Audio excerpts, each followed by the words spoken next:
nosotros vemos allí, apreciamos este capítulo que fue que nosotros estamos viviendo normalmente, la iglesia de Cristo. Muchas veces hacemos una interpretación, entonces eso nos lleva también a usar ese otro método de interpretación. Entonces, entienda que nosotros conozcamos cuál es el proyecto final que Dios tiene.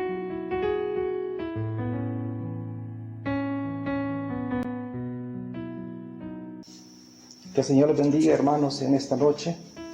Bienvenidos a esta nueva transmisión sobre el estudio del libro de Apocalipsis. Esta es la segunda transmisión, el cual hemos iniciado de algunos días, y esta es la transmisión que equivale a la fecha del 10 de julio del año 2020. Hemos iniciado este estudio de Apocalipsis con el afán de que sea considerado como una herramienta para aquellas personas que aman el estudio de la palabra de Dios y conocer la revelación y los propósitos divinos que Dios tiene para la iglesia de este tiempo en su proyecto de salvación. Vamos a comenzar este día analizando algunos conceptos y sobre todo tomando algunos puntos de referencia, por lo cual no vamos a estudiar todo el libro texto por texto, pues esto nos duraría mucho tiempo, sino que solamente vamos a analizar o vamos a tomar algunos puntos de referencia que considero que son importantes para que nosotros podamos entender el libro de Apocalipsis, ya que cuando estudiamos una obra, ya sea de cualquier obra, no necesariamente el libro de las Escrituras, es necesario conocer algunos puntos importantes, como que lo que concierne a la tesis que el autor desarrolla en la obra, sus argumentos que él desarrolla y un diálogo que uno establece con el escritor.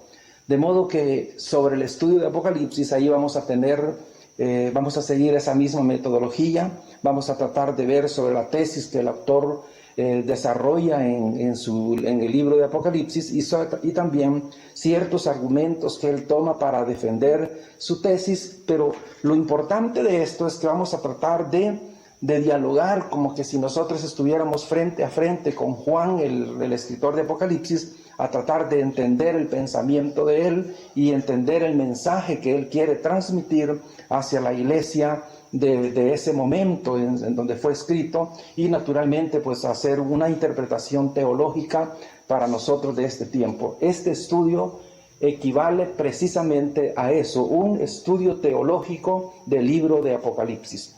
Pero como todo estudio teológico debe de partir de sus hechos históricos, es necesario conocer el escenario histórico en que el libro es escrito para que nosotros podamos entender el mensaje que los primeros cristianos de las comunidades del Asia Menor entendieron, y así nosotros vamos a entender también el mensaje para este tiempo. Así que vamos a tomar en cuenta eso. Para entender una obra necesariamente es necesario conocer el autor del libro. ¿Por qué razón digo esto? Porque una vez nosotros conociendo al autor podemos entrar o podemos intentar aproximarnos hacia el pensamiento del escritor. Por ejemplo, si vamos a leer algún libro de una carta paulina, pues conocemos al apóstol Pablo, entonces comenzamos a analizarlo y a conocerlo a él a través de su escrito. Si hacemos un estudio de los evangelios, pues lo mismo. Nos adentramos a su parte histórica y comenzamos a analizar el pensamiento que allí se tiene en ese libro. Pero no hay que perder de vista que el escritor, o diríamos, el que da origen a las Escrituras, naturalmente es el Espíritu Santo, quien inspira a los escritores a escribir para transmitir un mensaje, pero esa inspiración o ese mensaje es transmitido desde la experiencia del escritor, tomando en cuenta su forma su forma cultural de vida, tomando en cuenta los momentos culturales de su época, y así de esa forma necesariamente nosotros tenemos que interpretar también las Escrituras.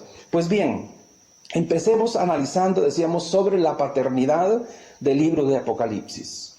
Según la tradición, nos dice que el libro de Apocalipsis fue escrito por Juan el mismo que escribió el Evangelio de Juan. Es decir, la tradición le dice, mire, quien escribió o el escritor del Evangelio de Juan es el mismo escritor del libro de Apocalipsis. Ahora bien, como estamos en un estudio, hay que ver algunos argumentos sobre eso, y existe lo que se conoce como la crítica literaria, que viene y analiza tanto el lenguaje, tanto del Evangelio como del libro de Apocalipsis. Y la crítica literaria dice que el escritor de Apocalipsis, dice, no es el mismo del escritor del libro del Evangelio de Juan. Naturalmente presentan varios argumentos sobre esto, y de argumentos muy de peso, convincentes también, pero hay que tomar en cuenta que esa no es la verdad absoluta. Pero sí es de analizarlos desde nuestro objetivo, que necesitamos conocer, entender el mensaje apocalíptico. Debemos de ver a esos detalles. Y lo que la crítica literaria nos dice es que el libro de Apocalipsis, dice, contiene muchos solecismos que no existen en el Evangelio de Juan. Esto quiere decir que existen lo que se conocen como errores gramaticales en el griego, y es por esa razón argumentan que quien redactó el libro de Apocalipsis, dicen, el griego no era su lengua materna por ciertos solecismos o errores gramaticales que existen en el libro de Apocalipsis. Ese es como parte como diríamos, como un punto de partida que nosotros debemos de considerar a la hora de interpretar el mensaje apocalíptico. Otra parte importante que debemos de tomar en cuenta es el lugar donde se escribe, la época en que se escribe, y también a quién se escribe. Eso es importante para cada persona que desea estudiar las Escrituras. Debemos de saber quién es el escritor, en qué momento se escribe y hacia quién se escribe. Por ejemplo, digamos, tenemos los evangelios. Los evangelios se escriben en diferentes épocas, pero casi bastante cercanas, y tienen una finalidad de ayudar a las comunidades cristianas de ese tiempo que no conocían el Evangelio ni conocían la historia de Jesús. Entonces se escriben el Evangelio para ayudar hacia las comunidades cristianas del primer siglo. Lo mismo es cuando nosotros estudiamos el libro de Isaías. Hay que contemplar que Isaías se escribe más o menos ahí por el año 740 a.C. Isaías se escribe en ciertos momentos de la historia, tanto en un momento preexílico, exílico y posexílico. Hay que analizar todos esos acontecimientos históricos y culturales para que nosotros podamos entender el mensaje apocalíptico. Pues bien, el libro de Apocalipsis se escribe aproximadamente entre el año 94 y el año 96 ya de nuestra era cristiana. ¿Por qué decimos que se escribe por ahí? Porque el gobernador de Roma en ese tiempo se llamaba Domiciano, y Domiciano está más o menos en esa época, de esos años, y es por eso que hay que analizar algunos contextos políticos y económicos en la época de Domiciano para que podamos entender por qué Juan está en la isla de Patmos, cuáles son las razones por las que él está allí. Entonces, Apocalipsis se escribe aproximadamente ahí por el año 94 y 96 de nuestra era, y se escribe en la isla de Patmos. Patmos, más adelante lo vamos a ver, era una isla del mar Egeo, una isla que aproximadamente tenía unos 3.5 kilómetros de ancho y unos 24 kilómetros de largo, una isla rocosa en ese tiempo. Eso lo vamos a explicar un poquito más hacia adelante. Ahora, debemos de tomar en cuenta que Apocalipsis se escribe en un momento de persecución agresiva contra la iglesia del primer siglo.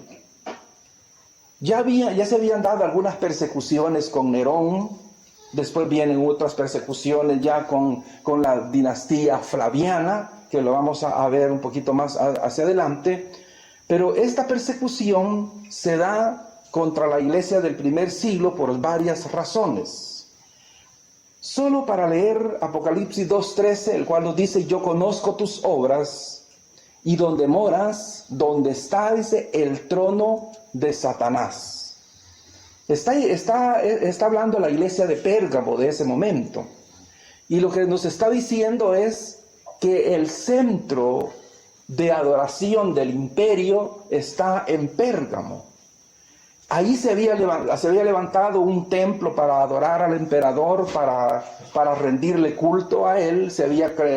Había un santuario, había allí un altar, todo eso, donde se exigía que los cristianos del primer siglo llegaran a adorar allí y rendir culto al emperador y decir César es el Señor o César es el Hijo de Dios. Y todo esto llevó a crear cierta persecución contra la iglesia, porque la iglesia del primer siglo se niega a decir que el emperador o Domiciano, que era el que estaba en ese momento, era el Hijo de Dios, puesto que la iglesia de ahí por el año 94 ya tenía la experiencia de Jesús de Nazaret, y ellos habían reconocido que Jesús de Nazaret es el Hijo de Dios. Entonces el emperador viene y decreta toda esta persecución contra la iglesia del primer siglo, el cual ellos lo vamos a analizar ahí un poco más adelante, que es lo que nos va a decir ahí Juan. Pues bien, tomemos algunos aspectos importantes. Con la muerte de Nerón, más o menos Nerón muere ahí por el año 68, surge lo que se conoce como la dinastía Flaviana. La dinastía Flaviana consiste en 3 emperadores, uno de ellos Vespasiano, Tito y Domiciano.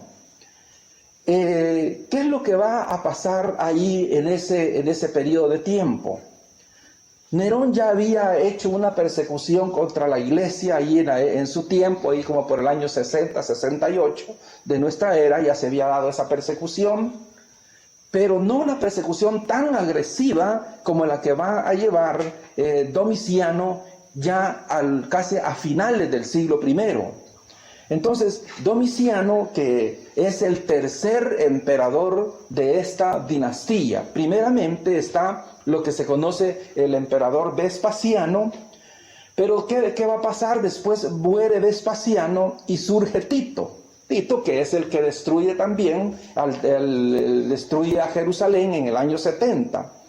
Luego después surge el emperador Domiciano, que es el tercero de la dinastía Flaviana.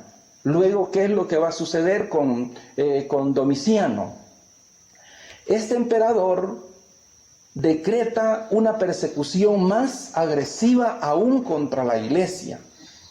Él saca ciertos edictos donde él dice que ningún cristiano que sea llevado hacia un tribunal puede salir sin su castigo. ¿En qué consistía el castigo? Habían dos formas.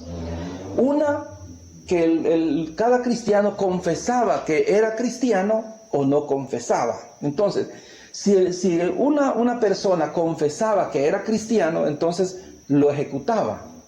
Si no confesaba, pues de igual forma lo ejecutaba. Es más, él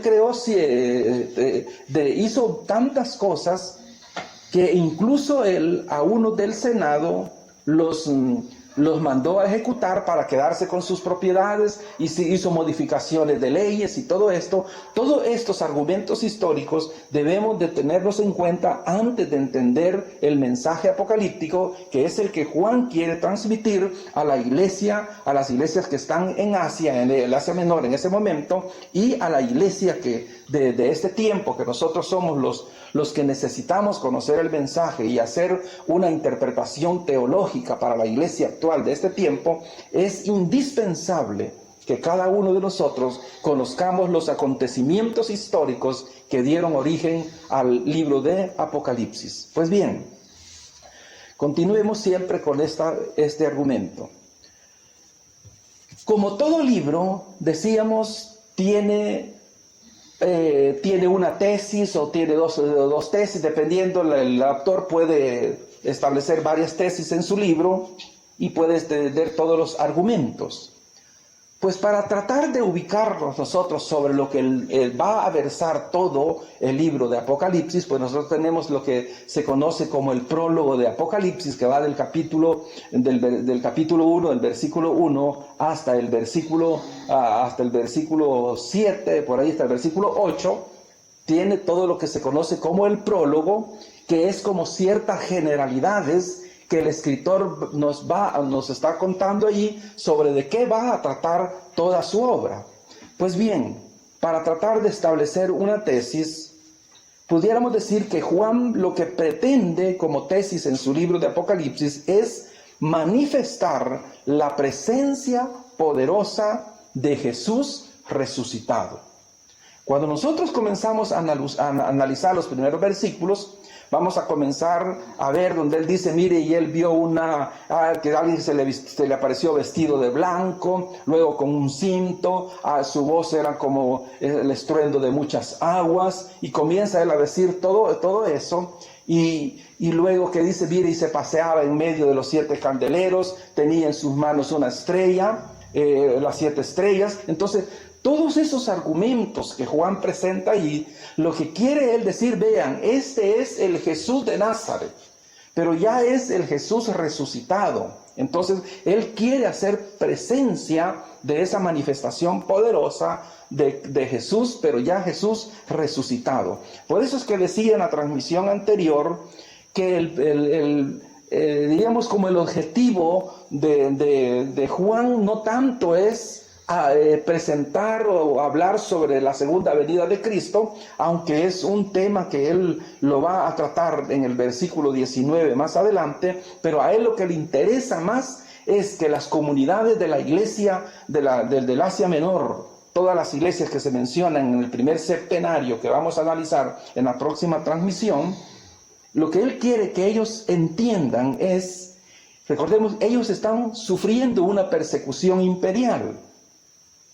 Entonces lo que él pretende con su libro apocalíptico es transmitir una esperanza a los que están siendo ejecutados y martirizados por el imperio. Entonces él pretende que estos hermanos cobren fuerza, cobren ánimos con la palabra, porque cuando nosotros lo vamos a ver más adelante en el capítulo 5 de Apocalipsis, ahí aparece Jesús como un cordero de Dios, aparece inmolado. Entonces, Cuando Juan presenta a Cristo ahí inmolado, lo que él está diciendo es, mire, Cristo venció. ¿Y de qué forma venció? Dejándose vencer. Entonces, eso es algo importante que nosotros debemos de analizar. Entonces, vea, ¿qué es lo que nos dice el apóstol Pablo en 1 Corintios 15:14? Dice Pablo, y si Cristo no resucitó, vana es entonces nuestra predicación, vana es también nuestra fe. Vea, entonces Pablo lo que está diciendo ahí, mire, todo el escrito que él tiene ahí en 1 Corintios, él está diciendo, mire, si todo lo que he escrito, todo el mensaje que le ha transmitido a la iglesia de Corintios, si Cristo no resucitó, dice, entonces todo lo que él ha dicho es un cuentecito que no tiene ningún fundamento, ni tiene nada interesante. Ahora bien, pero como hay evidencia histórica, y cuando digo evidencia histórica me estoy refiriendo a la historia o a las exigencias de las ciencias históricas. Esto quiere decir que Cristo históricamente sí ha resucitado. Y eso se comprueba, y lo dicen varios escritores, varios teólogos, dicen que es una evidencia científica de que Cristo resucitó, en el sentido de que la iglesia es el cuerpo de Cristo, y la iglesia ahora en la actualidad está viviendo su historia en este tiempo. Entonces, y si Cristo es cabeza de la iglesia, entonces Cristo ha resucitado y su resurrección llevó y dio gran fuerza a la iglesia del primer siglo hasta llegar ellos a entregar aún la vida y siendo mártires, así como muchos en el libro de Apocalipsis. Entonces, es el argumento de Pablo, dice, no, Cristo resucitó. Entonces, para nosotros como la iglesia de este siglo, es lo que a nosotros nos da la evidencia y lo que nos dice, y sobre todo la inspiración que viene por parte del Espíritu Santo utilizando a los escritores de ese tiempo. Pues bien, entonces la resurrección de Cristo es, pudiéramos decir que es un hecho que ha transformado a toda la historia. Toda la historia se transformó desde la resurrección de Cristo. Tanto es que ahora la historia se ha dividido antes de Cristo y después de Cristo. Por eso es que estábamos diciendo, mire, el Apocalipsis se escribe en el año 94 y el año 96 después de Cristo. Isaías se escribe en el año 740 antes de Cristo. Es para poder definir los momentos históricos. Entonces usted vea, la muerte y resurrección de Cristo cambió toda la historia de la humanidad. Entonces, estas son situaciones muy importantes que nosotros debemos de tomar en el momento de escribir, de entender el libro de Apocalipsis.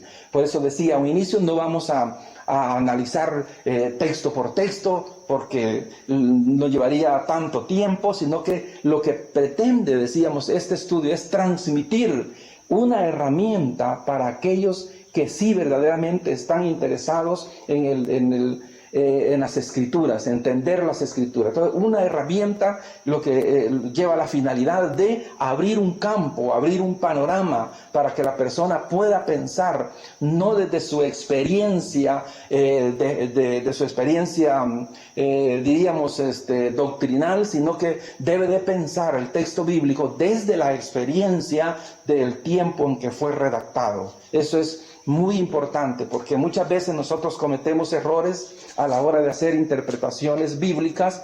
Nosotros queremos interpretar bajo un esquema doctrinal.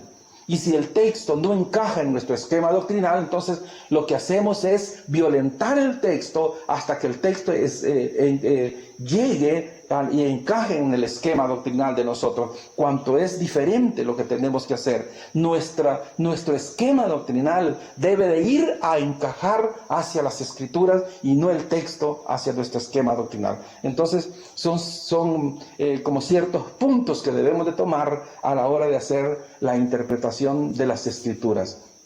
Nos decía una vez un profesor de teología, decía, vea, a la hora que usted quiera hacer un análisis desde las raíces hebreas o griegas, decía él, búsquense un traductor, decía, si es posible que sea hasta ateo.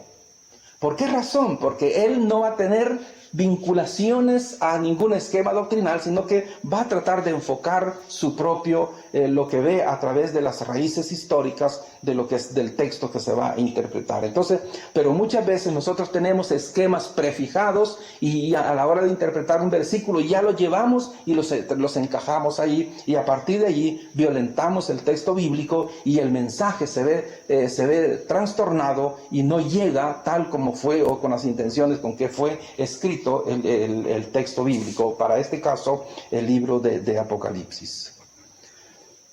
Consideremos otro punto importante, y hay que saber que la iglesia nace en un contexto cultural judío.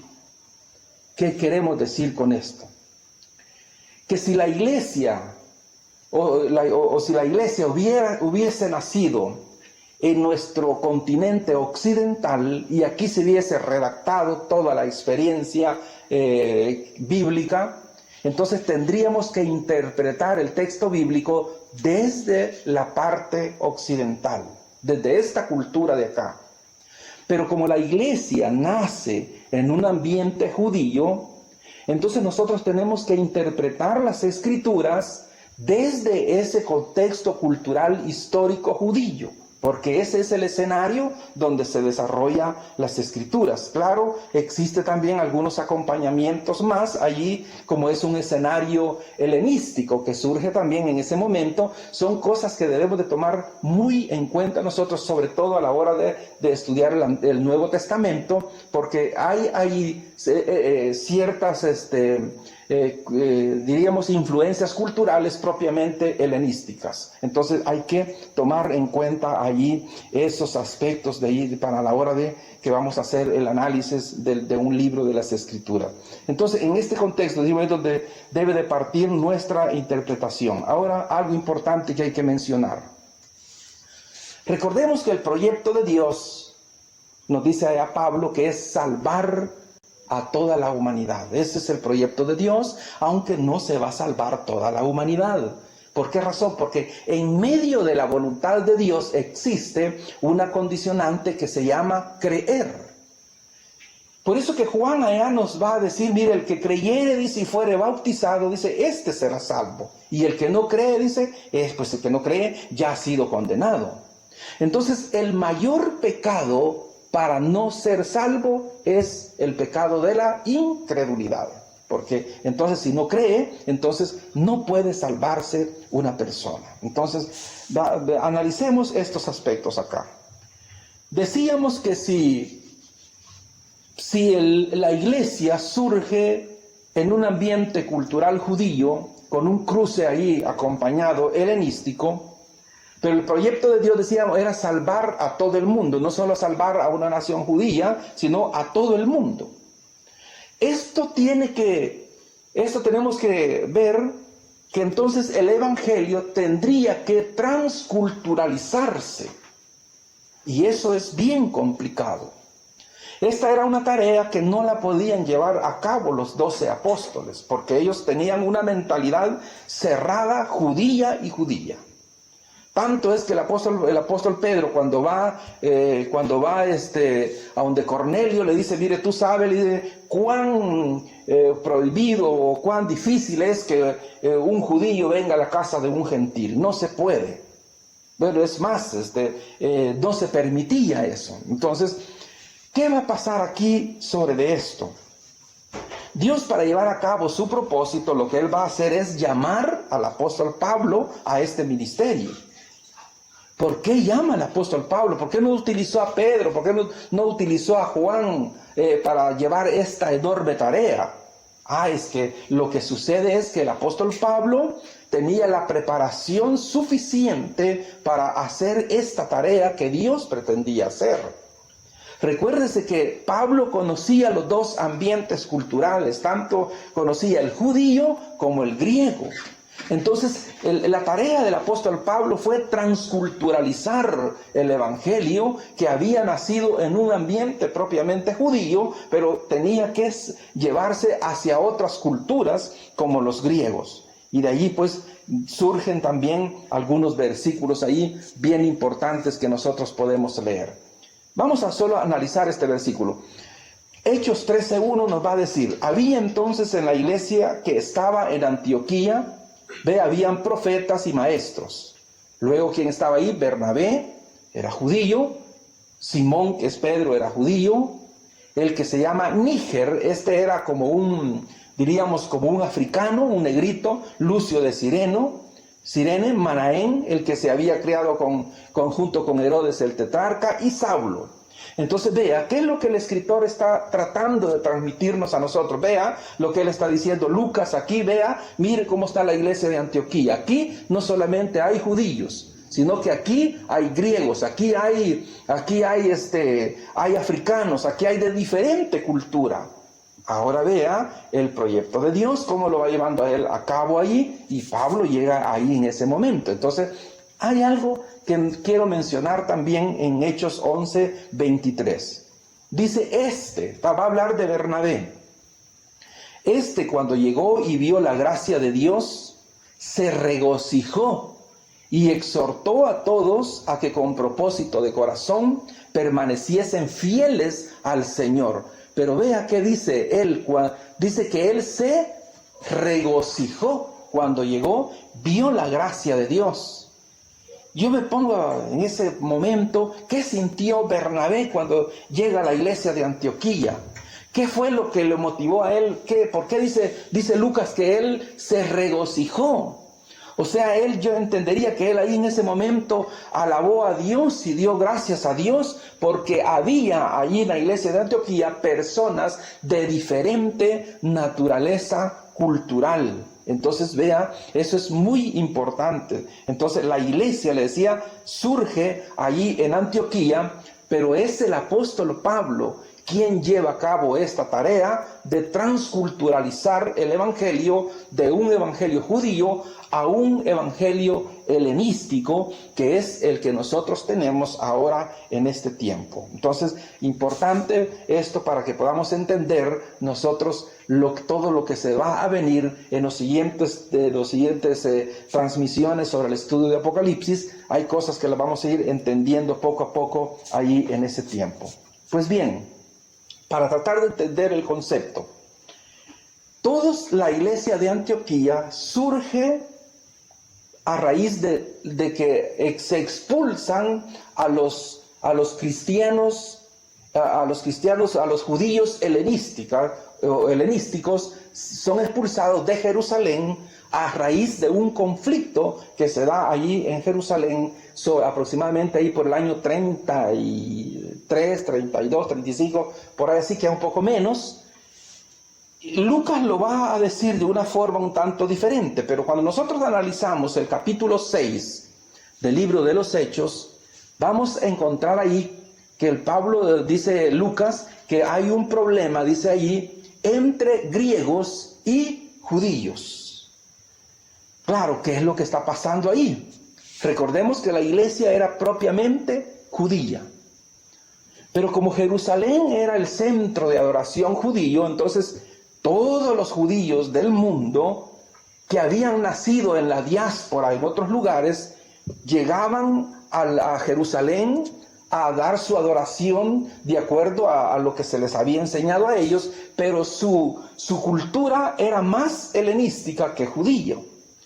Cuando llegan ellos a Jerusalén y se da todo el evento de Pentecostés, entonces surge ahí, pudiéramos decir, como el embrión de la iglesia, cuando dice Lucas que se añaden a Cristo como unas 3,000 personas. Entonces, todos estos judíos que habían llegado se quedan allí en Jerusalén. Y sale la primera iglesia, pero una iglesia que está con cristianos judíos y con cristianos judíos, pero helenizados. Entonces existe después ese conflicto. Tanto es que en el capítulo 15 del libro de los Hechos, muchos judíos querían circuncidar a otros para que fuesen aceptados dentro de la iglesia. Y se da ese problema en el capítulo 15. Pablo y Silvano les tocan ir hacia Jerusalén para solventar ese problema.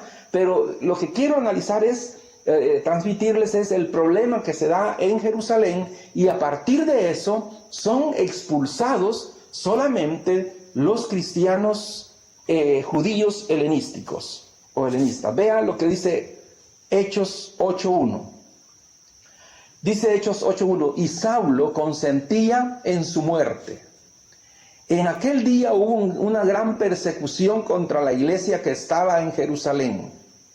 Y todos fueron esparcidos por las tierras de Judea y de Samaria. Luego, esta palabra es importante que la entendamos. Dice, salvo los apóstoles. Lo que Lucas está tratando de decir ahí no es que todos fueron expulsados y solo quedaron 12 allí. No, sino que lo que él está diciendo, mire, todos fueron expulsados excepto los cristianos de la circuncisión. Son los que se quedan allí, porque hasta ese momento no presentaban ninguna amenaza para los intereses del vasallo que estaba allí en Jerusalén de Roma. Entonces, luego los otros sí los expulsan, y luego estos salen para su lugar, y surge lo que se conoce como la iglesia de Antioquía, una iglesia que queda más abierta hacia un evangelio un evangelio que se transmite a diferentes ambientes culturales. Si esta persecución no hubiese surgido, entonces el evangelio a este tiempo hubiese sido nada más como una derivación, o diríamos una segregación del judaísmo.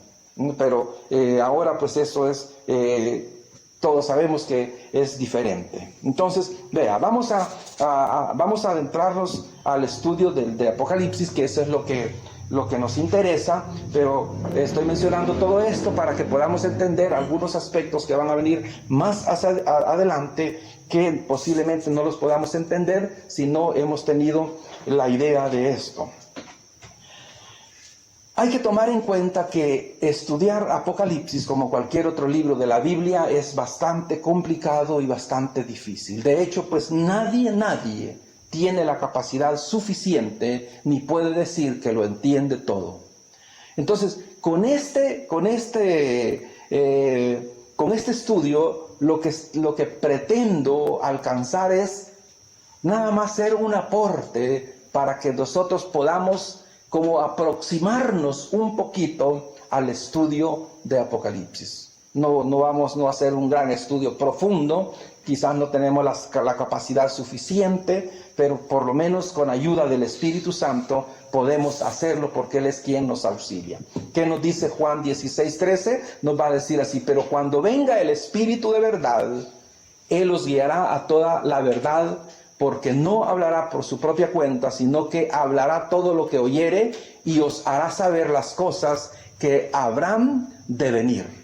Entonces lo que me está diciendo aquí este versículo es que tenemos la ayuda del Espíritu Santo, tenemos la iluminación. Yo siempre digo la iluminación, no digo la inspiración, porque la Biblia ya está inspirada, el Espíritu Santo ya la inspiró.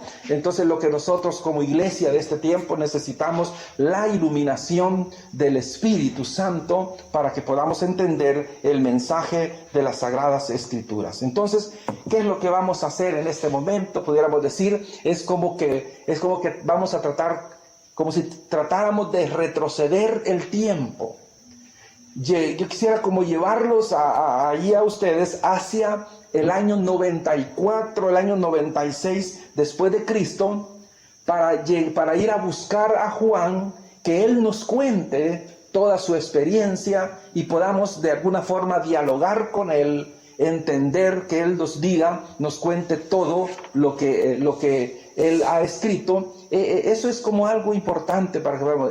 Haga usted de caso que nos vamos a sentar con Juan, vamos a comenzar a dialogar con él y a decirle: mire, hermano Juan, cómo era la iglesia del primer siglo, cómo era el emperador Domiciano, cuáles eran los problemas que se estaban viviendo, por qué usted está aquí, tantas cosas que él nos pueda contar en el libro de lo que él ha dejado en el libro de Apocalipsis. En otras palabras, lo que debemos de hacer es meternos al pensamiento de Juan y comenzar a analizar algunos versículos de él. Así que vamos a tratar de entrar ya a ese versículo, y lo primero que vamos a tratar es, pensemos que ya estamos en el año 94 y el año 96.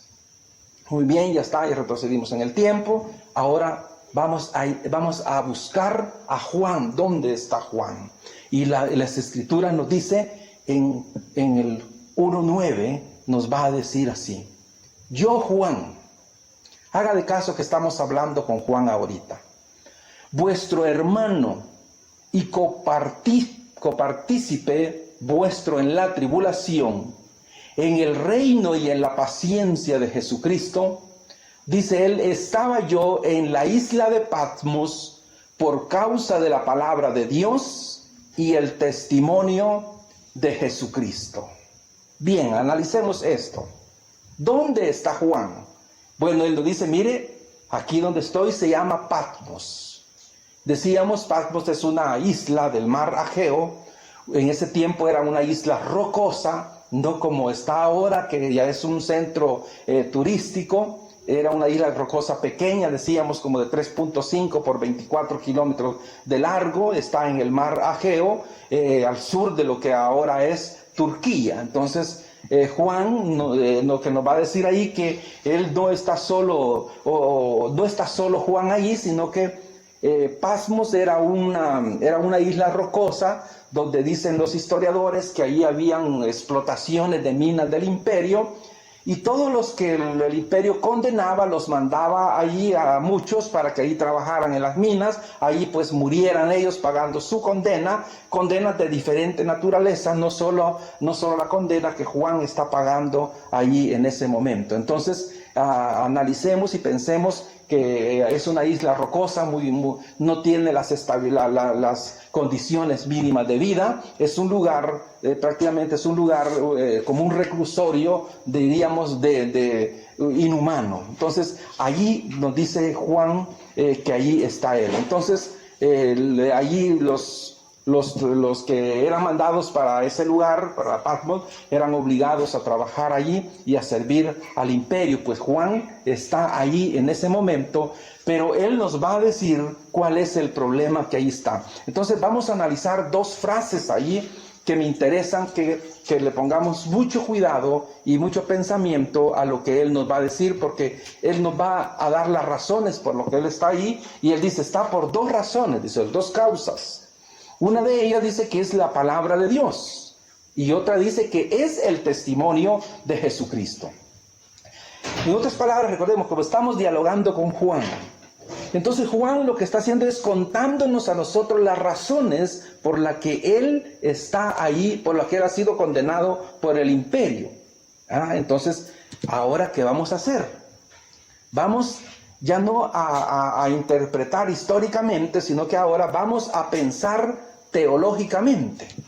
¿Por qué? Porque ahora yo quiero aplicar eso y entenderlo desde mi experiencia, con lo que todos ya tenemos ahora, un canon completo de las Sagradas Escrituras, y entendemos y podemos hacer una interpretación teológica de lo que Juan nos está diciendo. Analicemos esta palabra. Él dice que él está ahí por la palabra de Dios y por el testimonio de Jesucristo. Ahora bien, decía, pensemos teológicamente. ¿Quién es la palabra de Dios? Cuando nosotros hablamos palabra de Dios, tenemos que entender que se está hablando de Cristo. Porque Cristo Jesús es la palabra de Dios. Ahora se recuerda, ¿verdad? Entonces nosotros hemos oído varios argumentos que dice la Escritura: Dios no es hombre para que mienta, ni es hijo de hombre para que se arrepienta. ¿Por qué razón? Porque Dios solamente tiene una palabra, y esa palabra es el verbo de Dios. Diferente a nosotros, que hoy decimos sí, mañana decimos no. Entonces Dios es diferente porque Él tiene una palabra, y esa palabra es el verbo de Dios. Juan nos explica a nosotros y nos dice bien con lujo de detalles. Él nos va a decir, miren, el principio era el verbo, y el verbo era Dios, y el verbo estaba con Dios. Entonces vea, cuando nosotros en el griego habla de verbo, está hablando de logos, y cuando hablamos de logos, hablamos de palabra. Entonces, uno de los argumentos que Juan nos está diciendo ahí, que él está ahí en la isla de Patmos, es por el Evangelio. Cristo Jesús es quien transmite el Evangelio, porque Él es la palabra de Dios. Entonces, sigamos viendo lo que nos va a decir en el versículo 14. Dice, y aquel verbo fue hecho carne y habitó entre nosotros, y vimos su gloria, gloria como la del unigénito Hijo del Padre, lleno de gracia y de verdad. Véalo, me interesa lo que dice. Vino Él, dice, y habitó entre nosotros. En otras palabras, el escritor Juan lo que está diciendo allí, vea, Jesús vino, o el Hijo de Dios vino, y estableció su morada en medio de nosotros los seres humanos. Si lo queremos pensar de otra forma, podemos decir, Jesús vino, o Dios mismo vino a este mundo y puso su luz en medio de los hombres. Pero ¿qué va a decir más adelante? Pero los hombres, dice, amaron más las tinieblas que la luz. Entonces vea, a partir del pensamiento de Juan, por eso decía, hay que hacer un análisis teológico de esto. Entonces vea, sigamos viendo la otra frase que dice que Él está por el testimonio de Jesucristo. Cuando se habla de testimonio, en griego es mártir. Recuerde bien esta palabra. En griego mártir, y en la traducción es testimonio. Entonces vea qué es lo que, ¿por qué testimonio? Porque el que ha dado testimonio de Dios es Cristo Jesús.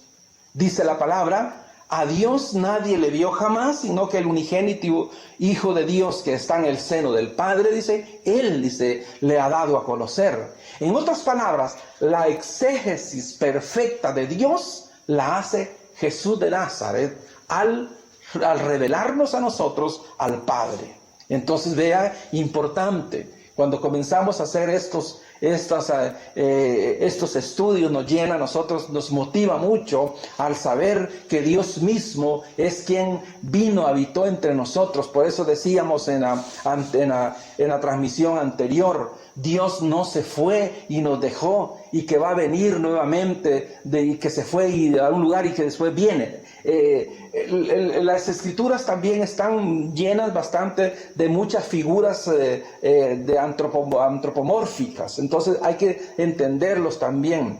Dios siempre sigue con nosotros. Dios se quedó aquí, Él sigue en este mundo. Entonces, ¿de qué forma? Bueno, Dios está en todo lugar, entonces Él sigue estando aquí. Nosotros, como iglesia de Dios, lo que estamos esperando es la revelación y la manifestación gloriosa del Mesías, Cristo Jesús, con todas sus prerrogativas divinas, quien establecerá el reino mesiánico aquí en este mundo juntamente con la iglesia. Entonces nosotros amamos y esperamos la venida del Señor en la manifestación gloriosa de Jesús de Nazaret aquí en este mundo, pero ya no como el Jesús que nosotros conocemos en los evangelios, sino como el Jesús que nos está mostrando Juan en el libro de Apocalipsis, un Jesús vencedor, tal como aparece en el capítulo 19 que vamos a ver más adelante de Apocalipsis, cuando Él viene con todo un poderío. Recuerde que Él viene, dice, en un caballo blanco, un corcel blanco.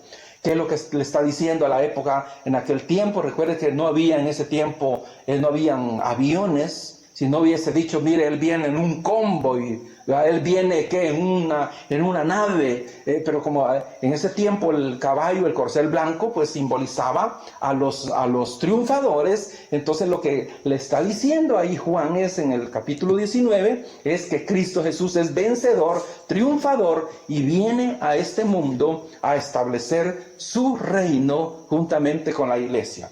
Cuando comencemos a analizar los septenarios, que le voy a invitar a que le siga este estudio, y comencemos a ver los jinetes apocalípticos, cuando comencemos a ver las trompetas, las copas, las visiones y todo esto, se va a dar cuenta que esto es una maravilla, y cuando usted hayamos terminado este estudio, usted no va a tener la idea o la percepción que muchos tienen del libro de Apocalipsis, porque creen que Apocalipsis es un libro de terror, un libro de miedo, pero es todo lo contrario.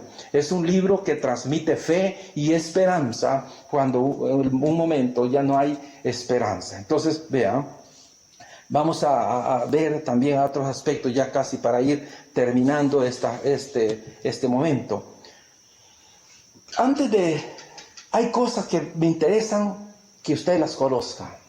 O las conoce, pero tal vez no las podemos interpretar muy bien. Pero hay algo que quiero que veamos, porque viene mucho que se va a hablar sobre esto en las siguientes transmisiones, siempre del estudio de Apocalipsis.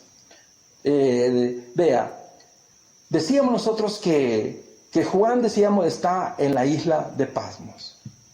Ahora decíamos, un análisis teológico también sobre esto, que nos ayude a nosotros a entender este aspecto.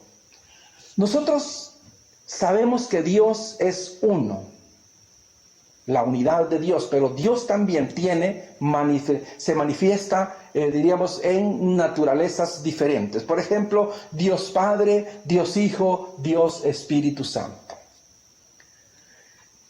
¿Qué es lo que nosotros entendemos sobre esto? Que a pesar de que existe Dios Padre, Dios Hijo y Dios Espíritu Santo, Dios sigue siendo uno. No es que existan tres dioses, sino que existe un solo Dios manifestado en el Padre, en el Hijo y en el Espíritu Santo.